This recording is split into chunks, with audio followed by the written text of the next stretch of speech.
In the opening chapters of Genesis, the Bible presents humanity as uniquely created in the image of God, endowed with dignity, purpose, and responsibility.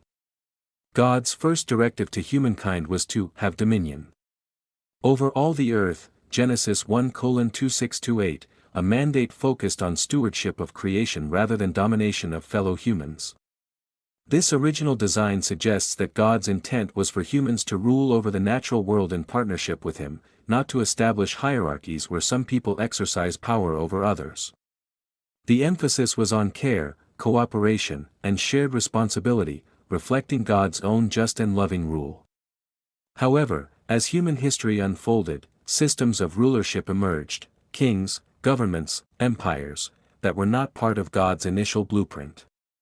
In 1 Samuel 8, when Israel demanded a king, like the nations, God warned them of the oppression such rulers would bring, yet allowed it as a concession to human choice. This moment reveals a key tension: while God permits human governance, it does not necessarily carry His endorsement.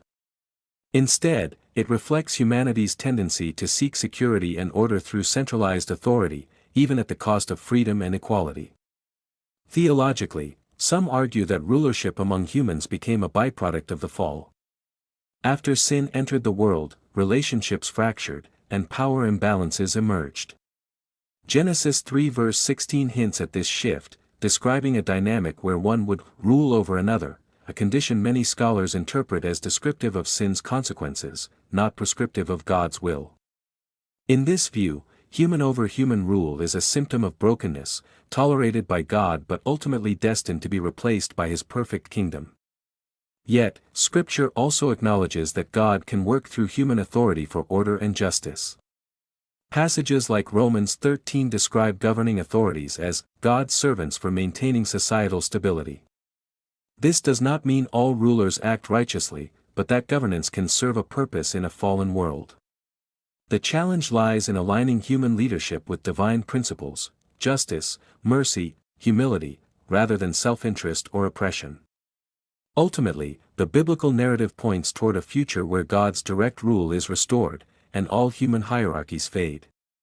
Daniel 2 verse 44 envisions a kingdom established by God that will never be destroyed, replacing all earthly powers. In that eternal order, there will be no exploitation, only the righteous reign of the Creator. From this perspective, human rulership is a temporary, imperfect arrangement, born of human desire and necessity, but God's ultimate plan is for His people to live under His just and loving authority, equal before Him and united in purpose.